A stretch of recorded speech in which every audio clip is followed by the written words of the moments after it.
Hello YouTube, this is Necrostevo and you're watching one of my narrated Wi-Fi battles. Hope you all are having a good Friday. I have just had one of those multitude of first world problems. I don't know. I've had way too many issues with small things today. Like I picked up my suit from the dry cleaners, walked outside, got a phone call and promptly dropped the suit on the ground. And then it turned out that I needed cash to pay and I had like 55 cents short in cash on me, so then I was running around trying to find cash. Anyways, let's just have a battle because those are the way. That's the way we're gonna make this day better. A good battle. Today's match is a UU match that I had with WSE, aka Sun Dried Rainbows, I think on Twitter. He is getting really good at battling. This is only the second battle I've ever had with him. But I start out with Choice Bandit Arcanine. I knew he was probably just going to set up his Stealth Rocks on the first turn, because most people do. Most people don't go straight for the attack, and so I felt pretty comfortable just using Crunch. He does set up his Stealth Rocks, which I think Arcanine is the only thing on this team that's really bothered by those, so that's not too bad. I also knew that everything on his team, aside from Zoroark, doesn't really like taking a Choice Bandit Crunch. I guess Tangrowth could come in and take it pretty easily, but I don't think that he knows that I'm Choice Banding yet until he sees the damage that I do to the Melodic. So now that he knows that, though, I'm going to go out into Shaman, predicting a water move. He makes a good play and goes for a neutral attack and Dragon Pulse, which makes me think that this Melodic actually might be more offensive than it is defensive. I don't know. Dragon Pulse is not a move you often see on him. On Melodic, on her. Those are normally a female. Anyways, though, I go for Seed Flare and I miss the Tangrowth. When you see how much damage I hit that thing with later, it's actually, that would have been a 2-hit KO, easily. So I'm a little bit, at the time I was like, oh, it probably wouldn't have done that much damage anyway. But I do rest just to get my health back to see what he's going to do. I know Tangrowth probably can't touch me unless it's an offensive one hitting Power Fire or Ice, which is not very common. Go out into Registeel here, just predicting either the Toxic, maybe the Leech Seed, predicting a Switch, or a Giga Drain. And he predicts that, maybe? I think he predicted that. And he goes out into his Mean Shao.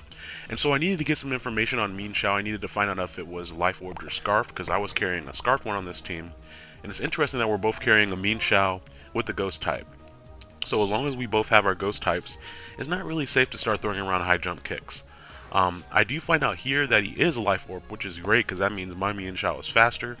Of course, you guys know me, I really like running the Scarf Reckless variant more so than the Life Orb variant, because high jump kick is basically all you need with Mean Shao. I miss a Will-O-Wisp, which is kind of crappy, but at the same time, if I had hit it, then I wouldn't have been able to 2-hit KO it later. I did stay in here. My Dusclops actually carries Disable, so that I can disable a move and then switch into something easily. Here I disable Ice Beam, and that means I can switch in Shaman without any issues at all, because now he's not going to have a super effective move against Shaman, and I saw how much damage the Dragon Pulse did earlier, and I'm figuring his last move is probably Recover, most likely, maybe Toxic, but that's kind of counterintuitive. I don't mind the Scald at all. Even if it burns me, I can just switch out or rest, and I get another chance to Seed Flare in his face, which will be nice. Since I missed the last one, I really could do with some Seed Flare justice. Just purifying, the smog, the general first world problem smog that's floating around right now in my day. But yeah, that Seed Flare does a ton of damage, and yeah, that definitely would have been a 2-hit KO if I hit the first one and then been able to hit him again. Here I predicted him to switch out just to get his Regenerator, and I figured he'd go out in a Crobat, so I just went for Psychic. I also figured Psychic would be enough to take out Tangrowth, just being Life Orbed, and Tangrowth's not so great special defense. And I'm able to take out Crobat, which is great. Now, I wasn't paying complete attention to the HP, and I thought his Tangrowth got the Regenerator when it came back in, but it would have been missing a tiny bit of HP still, and that's actually his Zoroark. I legitimately did think that that was still Tangrowth because of the Regenerator, but I think it would have been missing maybe a 10 to 15% of his HP. Now, knowing that he's just going to go out into Fade his Golurk, I'm just going to U-turn here. No real reason to do anything else. Even if I hit the Tangrowth, I'd still do about a third of HP damage to it, which isn't that bad, and I could go out into something to take a Grass move. This does give me a chance to go back out into my Arcanine, and Arcanine is going to be the most important Pokemon on my team just because he doesn't really have anything on his team to handle it. If he switches in Melodic, it's 2-hit KO'd by Flare Blitz, and if he switches in anything else, it's going to be 1-hit KO'd by Flare Blitz. So I have to play around it a little bit carefully and manage my HP, because I don't have a spinner on this team. I kind of just grab 6 random Pokemon. And so I have a little bit of HP management to do. Now I know I can 2-hit KO Melodic here, which is going to be important for me to do, because without Shaman, I don't really have that great of a way to handle Melodic. So I just want to go ahead and take it out. That's going to put me a little bit below half, and that means if I switch in again with Stealth Rocks, I'm going to be below a quarter of my HP. So you're not going to see Arcanine again for a while, is what I'm saying here. Now, expecting the Fake Out again, I just go into Dusclops. I figured if you wanted to predict me to switch and use U-Turn, no big deal there either. I just didn't want to give him free damage on my Arcanine predicting Fake Out or U-Turn. And he does end up going for U-Turn. That's fine. I figure he's going to go out into... I don't actually remember what I predicted him. Oh, he ends up going out into his Zoroark. And I miss another Will-O-Wisp, I think. Oh, no, I hit that one, which is good. But I really should have just gone for the Pain Split. Because then if he did switch in his Tangrowth, it would have gotten the Regenerator boost. And then switching in a full health Zoroark, that would have been a decent amount off the Zoroark. And I would have gotten a decent amount of HP back. Because I don't have that much of an HP investment on this Dusclops. But anyways, though, he does take me out with the Night Daze. I actually thought I might be able to live it, just because I'm specially defensive, Calm, instead of the Bold variant that's often run. But, you know, that's not too big of a problem, because I get to just bring in my Scarf, Mienshao again, and U-Turn, because once again he's going to bring in Golurk. And I never really got a good chance to set up my Stealth Rocks during this battle.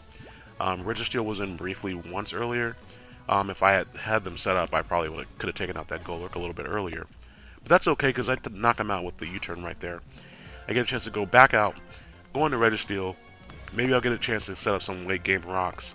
Worst case scenario, I'll hopefully get to Toxic his Tangrowth, because that's what I was expecting him to send out to face Registeel.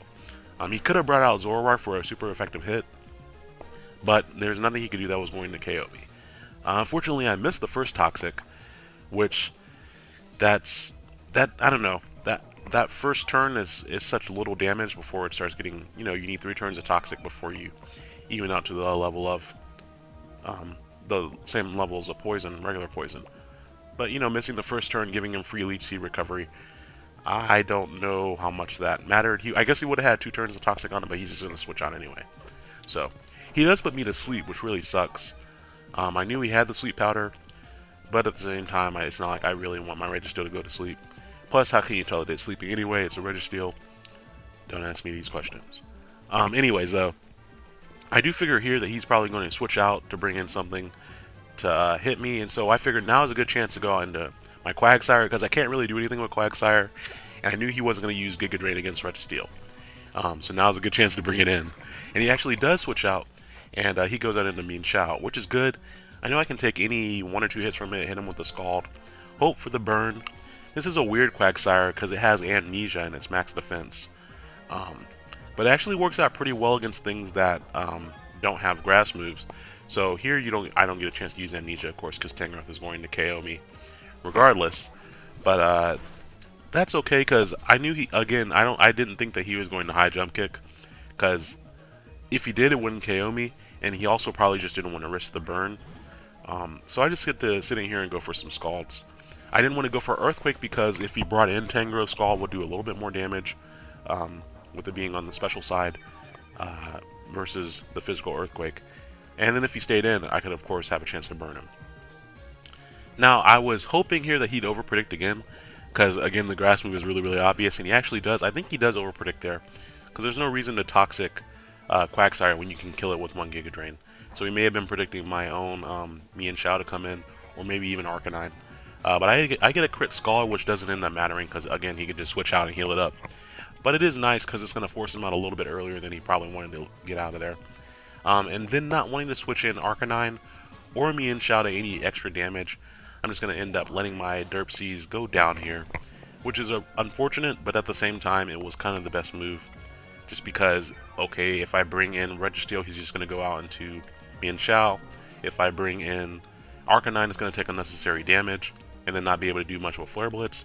And if I bring in Mienshao, it's going to be 2-hit KO'd by Giga Drain. So there's no real point in going any of those routes. I do bring in Mienshao here, though. Go for the U-turn. Just in case he wanted to switch out, I knew I couldn't KO from that point with high jump kick, and he would just heal off the damage with a Giga Drain. So there was really no real point in doing that. But in case he wanted to go for the Toxic or the Giga Drain, I'm going to go back out into Registeel, whom is still sleeping. I figured he's probably going to answer by going out into Zoroark uh, and hitting me with a super effective flamethrower. He actually has Focus Blast. But I figured I could live at least one flamethrower. So I would have the turn he switches out to wake up. That's my mandatory sleep turn. And then I would have a decent chance to wake up after that. Because I don't know, I don't remember the last time I stayed asleep for all 3 turns. I think that was like 2 or 3 battle uploads ago. But anyways, though, he does end up going on in Zoroark. You can tell, of course, because it's burned. And it's missing HP, whereas his Mean Shao has Regenerator. And so that's my mandatory sleep turn. He goes for Focus Blast on this upcoming turn. And I'm like, please live, and he misses. Great. Do I wake up? No. So that was a neutral turn. He takes a little bit of burn damage, but the way he's playing his Pokemon, kind of bringing them in and out, keeping things very fast-paced. Not quite a Volt-turning team, but, you know, still a very, a decently fast-paced team. He hits the second Focus Blast, to which I asked the Hacks Gods why I missed Seed Flare and Will-O-Wisp earlier. He gets to hit Focus Blast. I do not understand these, sir. But that's okay, though, because I live it. No problem, but I don't wake up. So, I get to stay asleep 3 turns. He takes a little bit of unnecessary burn damage, I guess, and all that. But me having Scarf Mean Shao, it didn't really matter in the first place, because I could kill him at full health. Unless, of course, he's Scarfed, which I don't think that he is, just by the way that he plays Zoroark. But anyways, though, I've spent the whole entire game U-turning with Mean Shao, and now it is time to high jump kick everything.